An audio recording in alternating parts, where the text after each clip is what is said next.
A couple of years ago, I was sitting with my childhood album, you know, that all parents make, being the first child and keep it away in a little cupboard. So I was going through that and I came across this picture of me in a garden, and I was giving a little puppy a belly rub. And then I have other memories of me without photographs of me in Rangantittu, which is a bird sanctuary in the south, and Periyar and Bandipur national parks as well in the south. And getting up in the morning with my parents by my side and, you know, looking at deer all around me, or peacocks, and sometimes even elephants. And then in Rangantittu, just being witness to these crazy flocks of migratory birds that come in, and these really lazy, grumpy looking crocodiles just basking in the sun. And I grew up, I also spent my first 6 years in Valley School. It's a KFI school, so I was bouncing off trees, collecting bugs, yeah, eating anything that comes my way. I mean, fruits, I would say, because I'm a vegetarian, but yeah. And then there were so many instances in my life with nature, whether it was animals or it was anything else to do with nature, which is like, which was in my face and taught me something, or it just left me like in complete awe and in absolute bewilderment. So I am Namrata Anirudh, and that little prelude was to tell you why I am what I chose to be as of today. I completed my psychology from FLAME, and I actually wanted to do biology, so I was a bit confused. I left and I was like, what do I do now?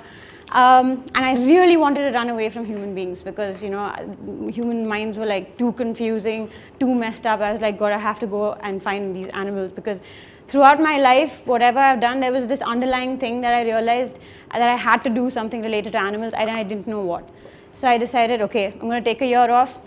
I volunteered with some organizations, worked with urban wildlife and some birds, and I said, fine, I'm going to do my master's in applied animal behavior and animal welfare. And from then on, that's what happened to me, and now what I'm living is an outcome of my 1 year doing animal behavior and animal welfare. So I presently work with an organization called International Animal Rescue Indonesia, and it's an organization that deals with the conservation of primates, and it's in Java, and we deal with 2 primate species, the macaques and the lorises, and they have another center in Kalimantan that deals with orangutans. So, I mean, now you must be wondering, and I actually work with the Slow Loris project with the International Animal Rescue Organization. So I don't know if you guys know what a slow loris is, because a lot of the times I'm like, what is that? Is that like King Julian from Madagascar? Well, no, not really. It's actually a primate, and they're really not like the primates that we are used to looking at. They're not like these macaques and langurs that run around us. They are actually nocturnal primates. That means they wake up during the night and sleep during the day. They are arboreal, which means most of their active period during the night they spend on trees. And also a really cool thing, that they're the only poisonous primates in the world. And when I say they're poisonous, they have the secretion in their, there's a gland here, and they produce the secretion. It's really strong smelling, and when it reacts with their saliva, it becomes toxic. And no one, I mean, there's literature that suggests that they use this as an anti-predatory strategy. So also that these species are very poorly studied, maybe owing to these traits that they are nocturnal. You're walking around like an Indonesian rainforest looking for these tiny little monkeys sitting somewhere up in the trees, and you have to run around collecting data. And one loris has a huge home range, so you actually are walking through like a forest for kilometers just to find this one animal. So it's like, okay, so why are we doing this then? What's the problem with them? They are listed under the IUCN Red List. There are 3 species in Indonesia. 2 of them are vulnerable, and 1 is critically endangered. They are protected by, internationally and they are listed in Appendix 1 of the CITES, and that prohibits the commercial international trade of these species, and it's also protected domestically by the 1990 Act concerning the conservation of living resources and the ecosystems.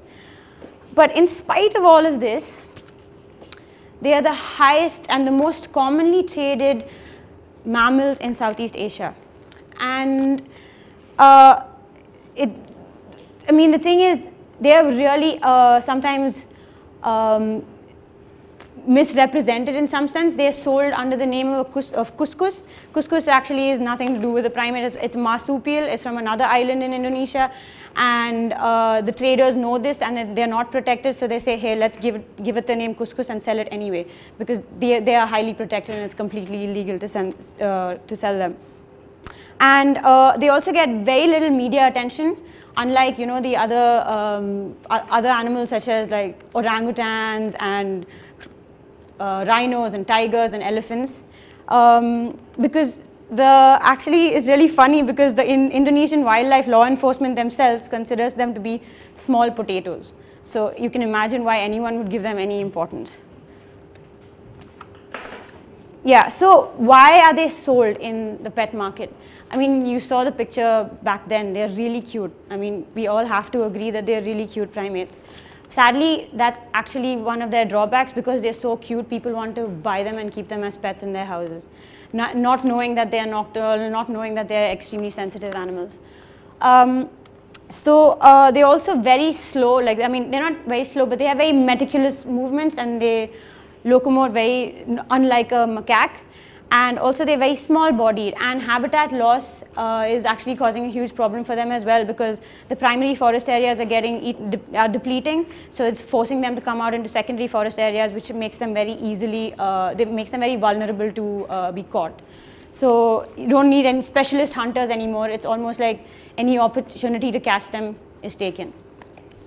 So this is just a simple idea of how the trade chain works, taken away from their natural habitat, and by either farmers or locals or even specialist or opportunistic hunters, and they're sold to the middlemen only for 350 to 1,500 rupees.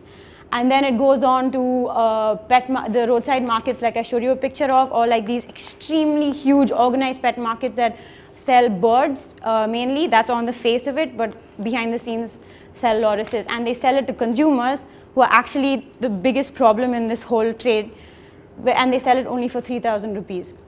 So it's like any other, like simple economics. It's like you have the demand, there will always be a supply. So increase in demand, increase in supply.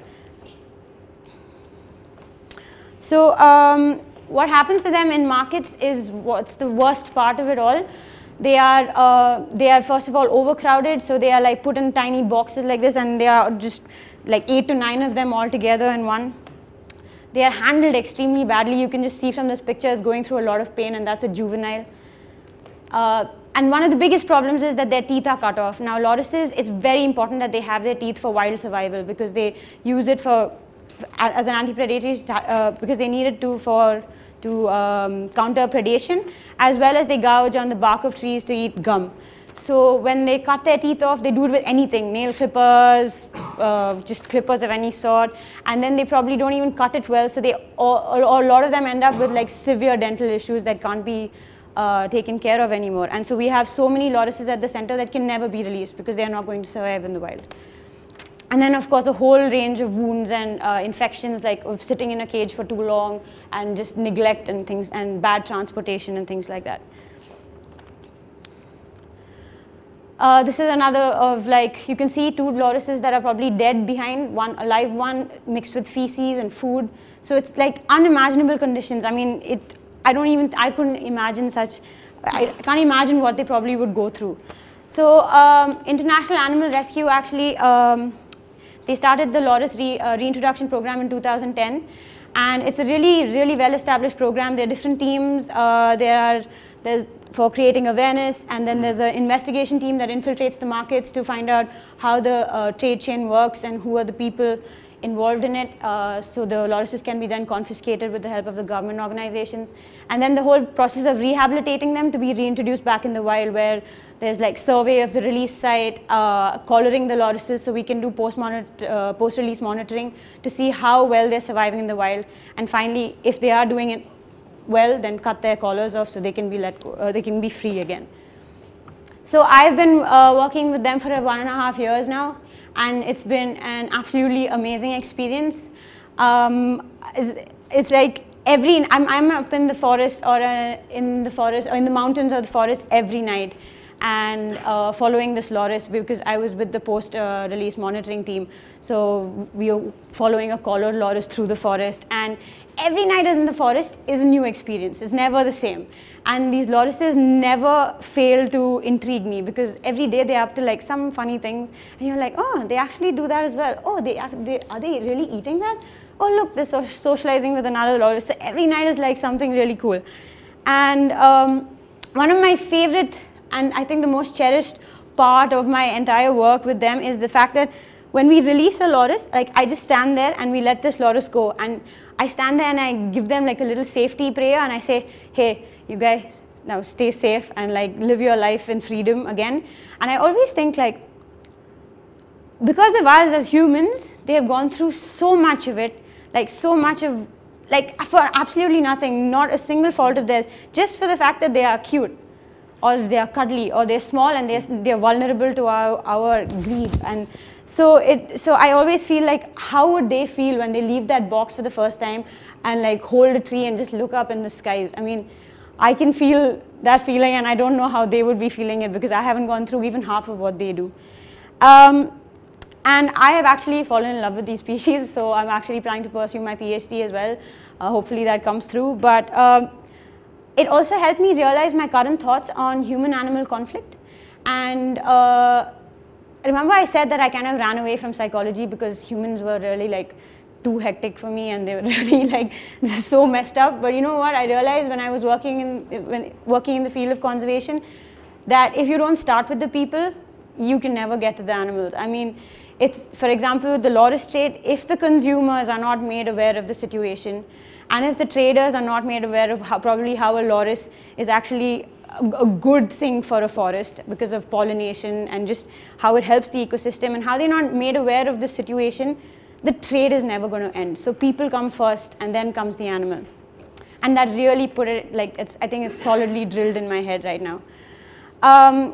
And just to end it, I guess, like, we all have just one life, and knowing that, I would do something that really drives me towards it. And I would want to wake up every morning and say, listen, I'm going to get up today and go and do exactly that. And I mean, like, I think it's a bit of a cliche because a lot of people say the same thing, but I think it's a cliche because it's absolutely true. Once you find what that thing is that drives you, that's it, and it just works. And so there's actually passion and persistence. Kriti Karanth had said that in her speech, is like a driving factor for conservationists. And I don't think it's only for conservationists. I think it could be people from any field, as long as you're doing exactly what you want to do, or be exactly where you want to be. And I found that actually. I've found that as of now, my work is related to the lorises and trying to get their population back in the wild, and trying to mitigate this trade, which is actually the goal of international animal rescue. So just a personal plea is that if you guys actually think that this is in any way important in some way, or it probably touched you somewhere, then spread this awareness a little bit. I mean, tell people about it. If you can always like visit the website, or get us on Facebook, or follow us on Twitter, and you will obviously know more about it. And if it's not lorises for you, it could be anything else. But you know, just to say that, give back to the earth in some way, because we don't even realize how we use it and actually misuse it. So if we can just give back to the earth we come from, it would be perfect. Yeah, thank you.